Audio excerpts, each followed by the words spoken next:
За юу айцгаан залуучууд бүсгүйчүүд Арлын Японоос завгүй аав мэдчилж байна. Энэ удаа 2018 онд Японы Шига мужид болсон хэргийн талаар ярьж өгье. Охиныхоо боловсролд амьдралаа зориулсан ээж болон ээжийнхээ мөрөөдөлд бүхнээ зориулсан охин хоёрын дунд болсон явдлыг ярьж өгье. За ингээд юу болсон талаар эхнээс нь танилцуулъя. Гэмт хэргийг үйлдсэн хэрэгтнийг Кирyu Нозоми гэх бөгөөд айлын ганц охин байж л дээ. Гэвч ээжийнх нь хайр халамж нь түүнд шал өөр хэв маягаар түүнд хүрдэг байж. Гэвч түүний ээж Кириюд хичээлээс өөр юм юу ч хийлэгдүү байж. Багаас нь ахуулаад чи эмчил болох ёстой гэд өөрийнхөө мөрөөдлийг охиндоо тулгадаг байж л дээ. Охиндоо тоглоом гэхээсээ илүүтэй ном дэвтэр мөн хичээл хэрэгэлдэг нөт таблет зэргийг л авч өгдөг. Кириюгийн аав нь засварын ажил хийдэг хүн байсан бөгөөд охиныг баг сургуулийн 5 дугаар ангид байхад нь компанийнхаа ажлын байрлал нүүснээр охин ээжтэйгээ хоёулаа амьдардаг болсон. Кирю охин ээжийнхээ хэлснийг хийх гэж түүнд хүрэх гэж маш их хичээл зүтгэл гаргадаг байж.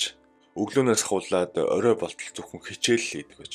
Гэвч дунд сургуульд болон ахлах сургуульд орох үеүүдэд Кирюгийн дүн нь улам буурж байлаа. Өөрөө ч гэсэн эмч болох мөрөөдөл нь багасж байсан бөгөөд өөртөө жоохон итгэл муутай болж эргэлдэж эхэлсэн байна. Ингээд их сургуульд элсэх шалгалтын үе болно. Тэрээр улсын их сургуулийн анагаах ухааны факультетийн эрүүл мэнд шинжлэх ухааны тэнхимд элсэхэр бэлдэж шалгалтаа өгсөн. Гэвч шалгалтандаа унснаар 1 жилийг алдах болсон байлаа. Дахиад 1 жил бэлдэж дараагийн жил дахиад сориод үзэх боломж авав. Энэ үед ээж нь хүн итгэхээргүй юм хийсэн нь тэрээр өөрийнхөө танил хүмүүст миний охин их сургуультаа тэнцсэн гэж бүгдэнд нь ярьсан баг. Тэгээд охиндоо хүртэл хэлж ам зүрэхгүй байхыг анхааруулж байж.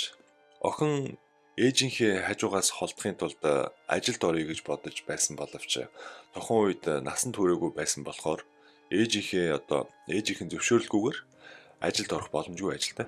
Харин ээжийнх нь хувьд охиноо заавал их сургуульд оруулахгүй болохгүй байлаа. Яагаад гэвэл ээжийнх нь боловсрол 10 жилийн аттестаттай юм байж л та. 10 жилээ зөвхөн төгссөн. Өөрийн боловсролдоо харамсаж явдаг нэгэн байсан бөгөөд өөртөөгөө адилхан нэгэн болохыг хүсэхгүй байсан болохоор охиноо заавал их сургуульд оруулан эмч болно гэж боддог байж. Яг энэ тухайга охиндоо бүр хэдэн 100 удаа хэлж байж л та. Өөрийнхөө боловсролд харамсдаг. Тийм болохоор чи их сургуульд орж эмч болох ёстой л гэж загтдаг байж. Мөн охины ээжийнх нь аав ээж хоёр нь салсан байсан бөгөөд ээжтэй дахиж суусан хүн нь эмч байсан баг. Тэгээд багаасаа эмч мэрэгжил нийгэмд хүлээн зөвшөөрөгдсөн бусны хайр хүндэтгэлийг татаж явдгийг харсан болохоор охиноо эмч болох гэж зүтгүүлсэн байх магадaltaй.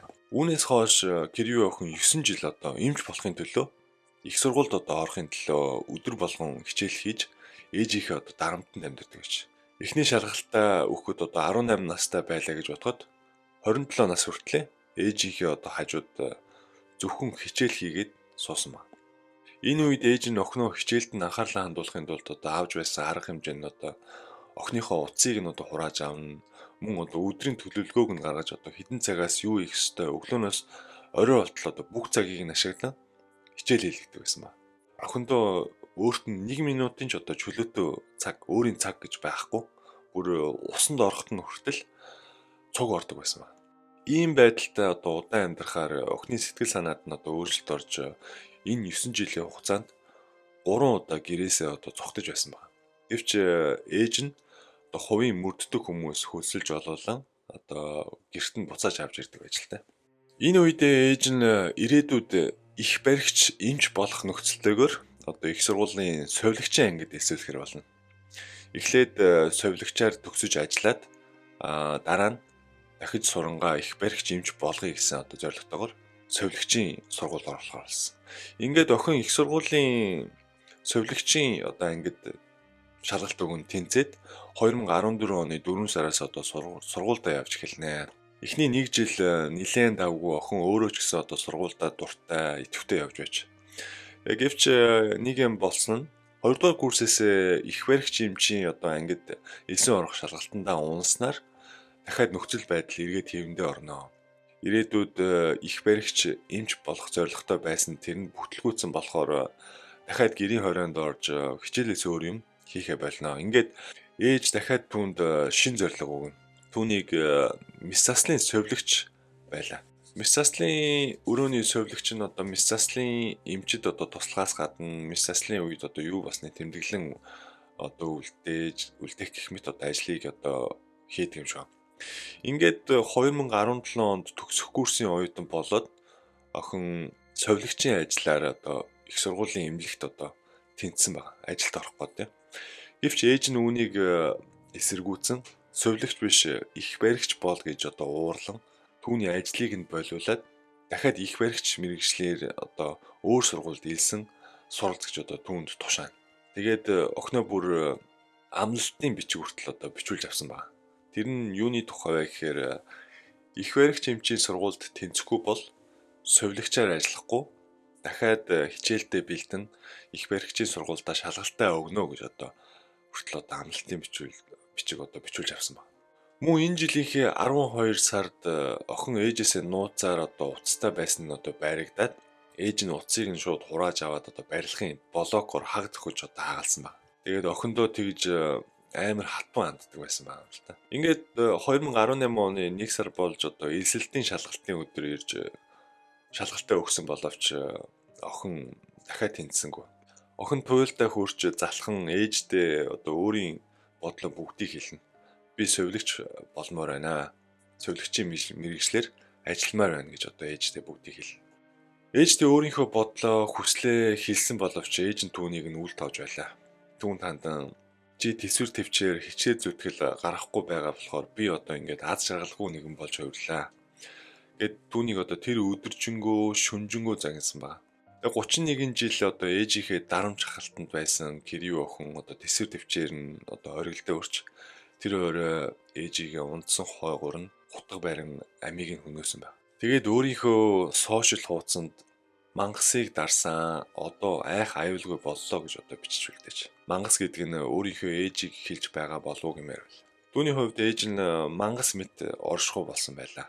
Ингээд тэрээр ээж нь хориглож байсан кино энтриг үзэн мөн ээжийнхээ одоо биеийн хэсгийг гэрээсээ 250 м зайтай нуурлаа хүртэл зөөж байсан баг. Ингэж байгаад 2 сарын дараа ээж өнгөрсөн болохыг одоо цагдаа нар олж мэдэн түүнийг баривчлаа. Энэ хооронд тэрээр тэнцсэн байсан нөгөө совилогчийн ажлыг одоо юу ч болоогүй мэт хийж байсан баг. Ингээд шүүх хурал болоход охин ээжигээ өөрөө амиа хорлсон гэж одоо эхэндээ гүрийж байсан. Гэвч мөрдөн шалгах явцад ээжийнхээ амийг хөнөөсөн болох нь тогтоогдож түүнд 15 жилийн хорих ял унасан байна. Мөн шалгах явцад ээжийнхээ дарамтанд одоо 31 жил амьдарсан түүний амьдрал болон одоо байнгын гэрийн хороонд байдаг байсан тухай мөн ээжийнхээ одоо авч байсан арга хэмжээ бүгдийг нь одоо хэлэн өөрийнхөө хийсэн хэрэг гэдгийг одоо хүлээн зөвшөөрөхөд түүний 15 жилийн хорих ялыг 10 жил болгон одоо бууруулсан баг. Энэ үед шүүгч түүнд одооноос өөрийнхөө шийдвэрээр амьдралыг чиглүүлж явахгүй болохгүй.